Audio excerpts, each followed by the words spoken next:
Welcome into the show. This is Philadelphia Eagles Now, and today's program is sponsored by 8 Sleep. Head to 8sleep.com/chatsports, and you can get $200 off on their pod cover. Stay tuned. More information on that coming up, but for now, that link is available for you down in the comments section and in the description of this video. Sleep is at the backbone of my success as well as your success because it's just science. It's proven to work and be great for you. More on that coming up here in just a little while. So hope all of you out there are having a fantastic weekend. We have a fantastic show on tap for all of you today coming up on Eagles Now. Are the Eagles going to target Saquon Barkley in free agency? And we have a Philadelphia Eagles mock draft roundup. Yeah, the draft isn't coming up until the end of April in Detroit, but we know ball and we talk ball right here on the show. May I interest you in Saquon Barkley? My thoughts coming up as far as whether or not the Eagles should target him, but Pro Football Focus listing Barkley as one of the top fits for the Eagles if he were to leave the New York Giants and avoid the dreaded franchise tag. The Birds do have a need at running back, so this is somewhat interesting with DeAndre Swift set to hit free agency. Here are PFF's landing spots for Saquon. You have his former team and current team, I guess, in the New York Giants, who could be his former team. The Chicago Bears have a massive need at running back, and they have boatloads of cap space, as well as the number 1 pick and their own pick inside the top 10, I believe. Houston Texans also have a need for a running back, although Devin Singletary kind of came on late this past year. And then the Philadelphia Eagles listed as a landing spot as well. The fair question here with Saquon Barkley, massive name, superstar player, highly recognized. For those of you in Pennsylvania, went to Whitehall High School, and then he went to Penn State, so he's a Pennsylvania State legend. But who is Saquon Barkley at this stage of his career, and what type of player is he? Is he washed, or does he have gas left and some good football left in the tank? He's going to be 27 years old by the time that next year gets underway. He has played in 13-plus games in 3 straight years, so he's been able to overcome the back-to-back years after his first 2 years, which were tremendous, more than 1,000 rushing yards in each of his first 2 years out of Penn State, to recover from that torn ACL, as well as the other injuries, to be somewhat durable in 3 consecutive seasons. He only has 3 1,000-yard seasons in 6 years, and when Dave Gettleman drafted Saquon Barkley where they did, and I thought it was criminal to draft him that high, they were expecting a lot more, but this is the danger of drafting and paying a running back. He is still a dual-threat back who can catch passes out of the backfield, but he's also a powerful runner and a freaky athlete who can make you miss, hurdle over you, and run you over. Pretty good goal line back at this stage of his career as well. It is hard to gauge how good he is right now and how good he's been over the last couple of years with some solid production given how bad the Giants' offensive line has been. And it's been bad. One of the worst units in the entire National Football League. Here's what he did in 2023. 14 games played, missed some time because of an ankle injury. If he didn't miss time, he would have been over 1,000 yards for a 4th time in 6 years. So 247 carries, 962 yards. Average yards per carry, 3.9.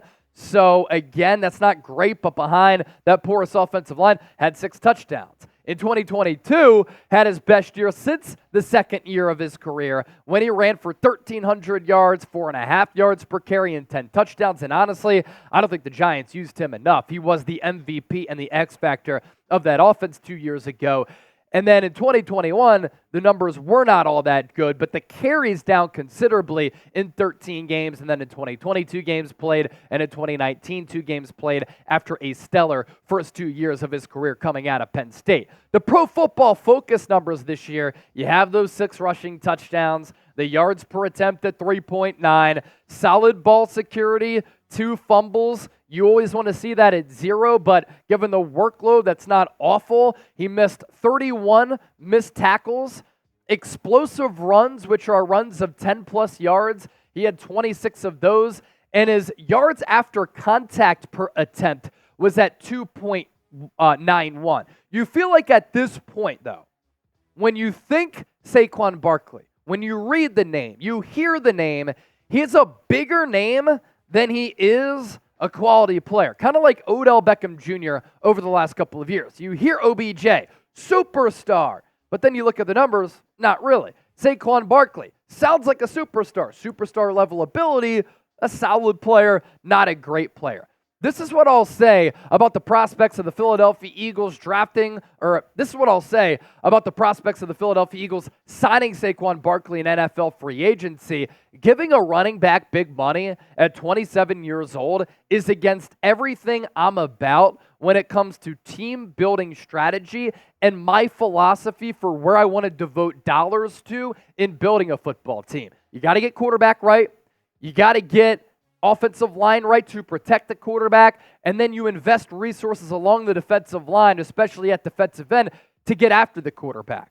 And then there are other more important positions of need for teams across the NFL as compared to running back, because the running back position is plentiful. You can find good ones in the draft later on. You can find cheaper running backs in free agency, and for Saquon Barkley, I'm not willing to give him what he's going to ask for between, let's say, $12 to $15 million per year with the workload, with the injury history, and at that age. So you ask me if the Eagles should sign Saquon Barkley and that if it would make sense or not, with Pro Football Focus listing Saquon to the Eagles as a top destination, I would say no. But what do you say? Should the Eagles sign Saquon Barkley? S for sign, P for pass. Let me know what you're feeling about this particular potential addition in free agency down in the comment section right now. As I mentioned off the rip, Eagles Now is sponsored by 8 Sleep. Check out their products, 8sleep.com/chatsports. 8 Sleep, the high-tech solution to your age-old sleeping issues. 8 Sleep's Pod 3 cover slips right over your mattress, bringing either heating and cooling tech that keeps you comfortable and sleeping deeper for a better, more restful night. Go to 8sleep.com/chatsports. Get $200 off plus free shipping on the pod cover by 8 Sleep. Start the new year right and invest in the rest that you deserve with the 8 Sleep pod. You know how important sleep is to me. We're grinding year-round to provide you a daily Eagles coverage. I also really care about my health, wellness, and fitness, and sleep is at the backbone of that. New running streak, approaching 300 days, little meditation before sleep. I use the 8 Sleep pod cover. I feel amazing. For me, I like to sleep cool as compared to hot, but if you like hot, you can control everything just by the power of your own phone. The pod cover will improve your sleep by automatically adjusting your bed's temperature based on your individual needs, and the cover can be added to any bed, just like a fitted sheet. Allows you and your partner to cool or warm your side of the bed as low as 55 degrees and up to 110 degrees. So you can get a little sauna action in there if you want. No better way to improve your day-to-day than with better sleep. And the easiest way to do it, it's the 8 Sleep Pod 3 cover. So one more time, 8sleep.com/chatsports. Get $200 off plus free shipping on the pod cover by 8 Sleep. Start the new year right and invest in the rest that you deserve with the 8 Sleep pod. All right, let's round out the show with an Eagles mock draft roundup. A couple looks at a couple of different mock drafts to see who the Eagles could look to target at number 22 in the first round of April's draft, which this year is taking place in Detroit. 4 players that we want to take a look at here, and it's funny, a couple of them are offensive tackle. That might drive some Eagles fans crazy because you don't think Philadelphia needs to invest there. You'd rather see the Eagles get a linebacker, a corner, a safety, maybe even a wide receiver 3, and I hear you, but let's take a look at these players. Taliese, Fuaga, offensive tackle out of Oregon State. Tyler Guyton, offensive tackle out of Oklahoma. Quinyon Mitchell, cornerback out of the small school Toledo. And then Chop Robinson, an edge rusher who I really like out of Penn State. Let's start off here with Fuaga. And Mel Kiper, ESPN NFL draft expert, had him going to the Eagles in his mock draft. He said this: the Eagles were a disaster at the end of the season. No cap. And they have several roster questions to answer this offseason with a long list of pending free agents. On defense, they have needs at corner and safety, and their pass rush was putrid down the stretch. On offense, though, line is getting older. Right tackle Lane Johnson, 34 in May. They'll have to replace star center Jason Kelce, of course, if he retires. Taking Fuaga is a way to add a top-tier talent and figure out the rest later. Cam Jurgens, second rounder in 2022, would replace Kelsey probably, which means the right guard spot would open up. Fuaga started 25 games at right tackle for the Beavers, but he could play inside as a rookie before ultimately replacing Lane Johnson. Dominant run blocker, powerful hands, strong lower body. We know this. Howie Roseman absolutely loves offensive linemen. That is one of the pillars for his team building strategy. I talked about mine earlier. He shares a similar philosophy. So the Eagles could certainly go this route, but they did draft Tyler Steen, who could take over at right guard as well. So that'll be something to monitor if the Eagles go this route. And then you have another smart football mind in Daniel Jeremiah of NFL Network. He has the Eagles going with Tyler Guyton out of Oklahoma at number 22. Eagles need to start planning for the end of Lane Johnson's career. Why not go shopping at the same store? Guyton, another former Oklahoma Sooner, one of the most athletically gifted tackles in the class. I agree with Jeremiah as well as Kuiper in saying that the Eagles do need to start planning ahead at right tackle. And Jordan Mailata's still young. Landon Dickerson due for a payday, but young. Cam Jurgens, young. We'll see who takes over at right guard if it's Tyler Steen. Young. Lane Johnson, he still has great football left in him. I thought there was a little bit of dip in his play this year. He's even said he's not sure if he wants to play for a very, very long time, even though he signed that contract extension. But you get an offensive lineman in-house, you develop him under Jeff Stoutland, and they can end up being a stud. And then you have Dane Brugler of The Athletic. He's a very smart football mind, and he actually has the Eagles going cornerback here. Quinyon Mitchell out of Toledo. The MAC has produced several top 20 picks over the years. Khalil Mack out of Buffalo, Ben Roethlisberger, Miami of Ohio, Randy Moss out of Marshall, but the conference hasn't had a top 5 corner since the 1970s. That might change in April with Mitchell, who's 6'1", 200 pounds, and will test in the 4.3s in the 40-yard dash.